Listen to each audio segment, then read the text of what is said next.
Hello, hello, hello, everyone. How are you doing today? Today, it's 5:46 in the afternoon on Wednesday, June 17th, 2020. Okay, so let's kick the ballistics. All right.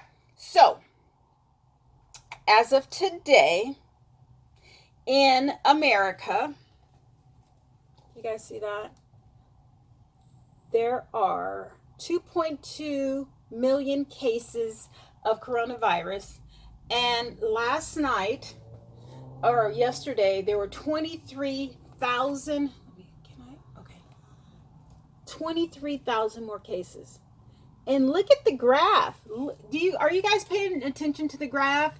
The graph is not down here. Wait, let me see. Okay. The graph is not down there. It's still up. This is the peak, okay? This is the peak in April. April was the highest, all right? It's not that far. I mean, yeah, it's not at its peak, but it's still not, it's almost touching. Not the peak, but still, it's still relevant, and people are going out like it's cured, like it's all gone.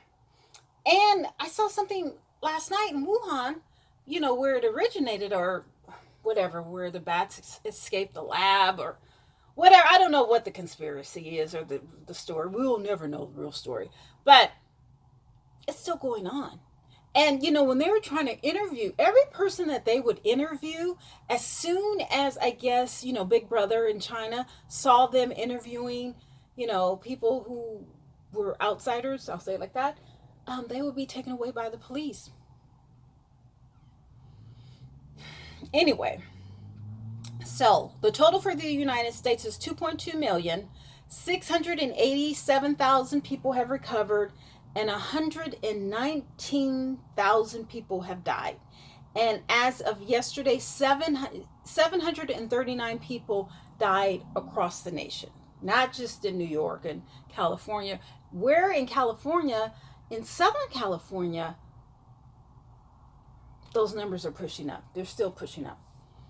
Worldwide, it's 8 million people.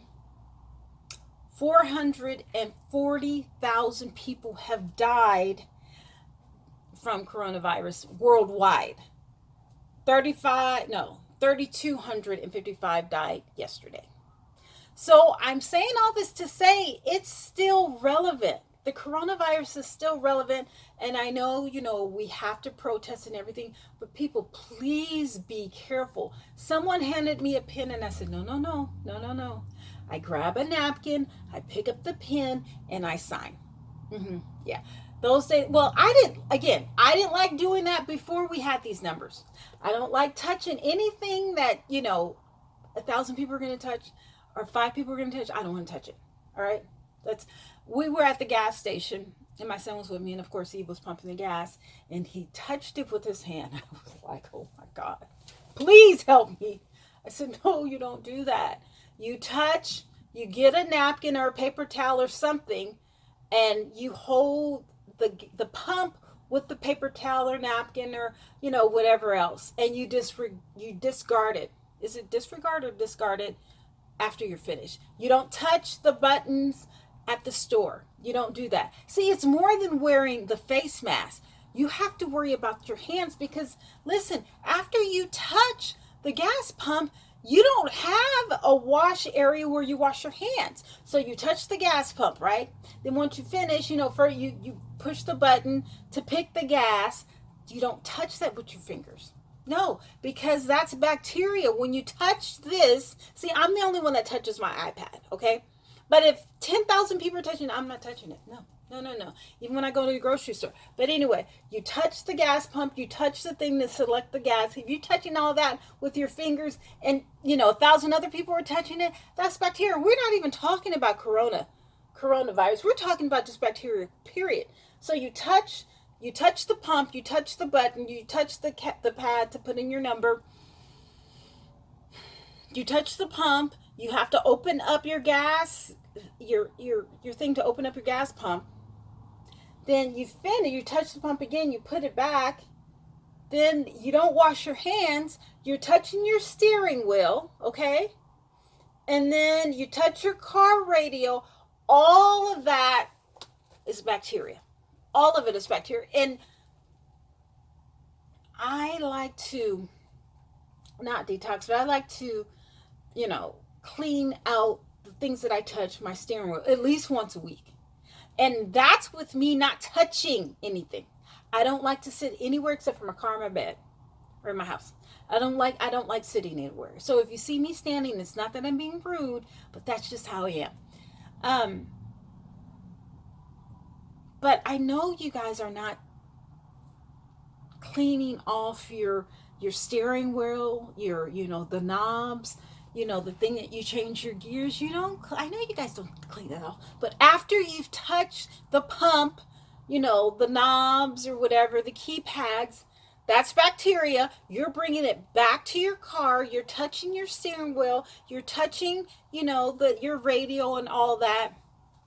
You're touching your knob to get in and out. All of that bacteria that's cross-contamination. So you're cross-contaminating your car with the pump and 1,000 people that have touched that. Because they don't clean it, every hour on the hour. They may clean it once a day. I don't know the rules and regulations of when they should clean it, but I can guarantee you they don't. Just like at the grocery store. I know they don't clean it after you. Oh my God, when I go to Walgreens, my favorite store, and I have to touch the keypad, I can't do it.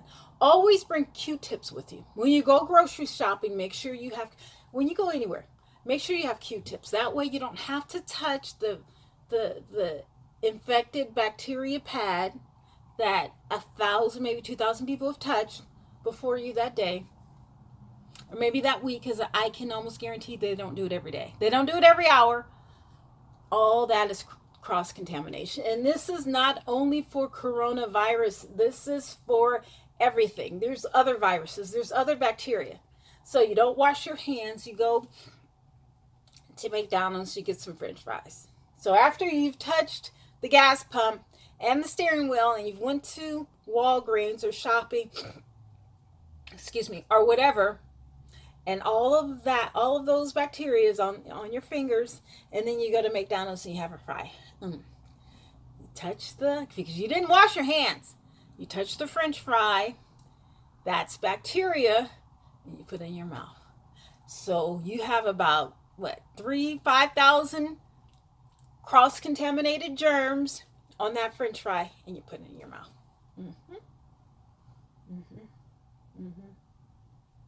So yes, this did, I guess, they said that it originated in Wuhan, China. I hope that's the proper pronunciation. But no. That's germs from your doorknob, from your stove knob, from your refrigerator knob, from your bathroom, from your doorknob in your bathroom, from the door, the thing that you change the bathroom with. It's all cross-contaminated. I'm saying all this to say, please, people, please wipe off, sterilize those knobs. Don't touch public knobs. I'm telling you, do not touch public knobs with your bare hand. Take a t-shirt, you see right here, sometimes I will expose to stretch marks in my stomach. I don't care. You've seen one stretch mark, you've seen them all. And if you haven't, well, guess what? You're about to see one today. I will grab my t-shirt. You see this right here? And I will use that. I don't care if you see my stomach. If you see my belly button, oh well. With the stretch marks, I don't care. It's clean. Do not touch doorknobs. Do not touch public pins with your bare hands. Don't do it. I can guarantee you it's cross-contaminated bacteria on there that may not be, it could be COVID-19 bacteria, particles, filth, dirt. I was at work and I cleaned off the chair because I told you I don't like to touch chairs, right? It was a plastic chair, and this is why I don't like to sit on public chairs. I took a Clorox YP and I cleaned off the chair. Now the Clorox YP is white. When I finished with it, it was dark gray. I can't. I can't. I cannot do it. Don't walk in my house with your shoes. Do not do it. Don't. That's filth. It's filth. So, I've been saying this since March. Actually, I've said this before March, before all this started. Hi wigs, hi synthetic fibers. But I'm saying it again. Be careful, people. Coronavirus is still out there. Make sure you wear your mask. Make sure you try and stay 6 feet away. You're not being rude. You're saving lives. It's still, the numbers are going up. They're going up. Well, I'm not saying they're going up. They're not, I think they're flattening out, but they're not, it's not completely, that curve is not down. It's scaling down, but it's not like, it's like, it's very, just like the stock market. I don't know what the stock market, let's look at the stock market. Let's see what the stock market closed at today. Let's see, stock market closing. Because I still don't understand how 30 million people are out of work and the stock market hasn't crashed. I don't know. I don't get it. I don't know.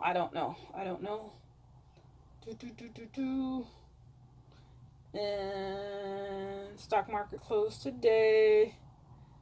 Just give me the darn numbers.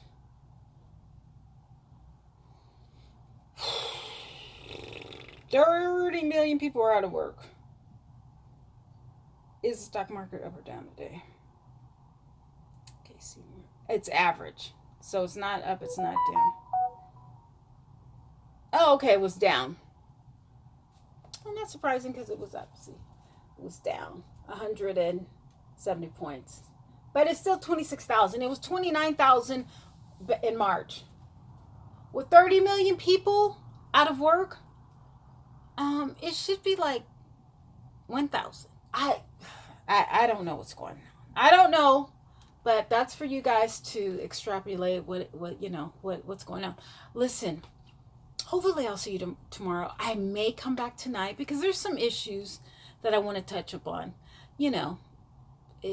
Not to do with coronavirus. Some racism, political issues that I need to touch on some more. So I will see you guys later, and remember, do not touch anything that 1,000 other people have touched. Don't try and not touch it with your hands. Keep some old used tissue. I don't know. Do something. I don't know. I don't work for the CDC. I should because they need some leadership. Anyway, let me go. I'll talk to you later. Bye. See you later.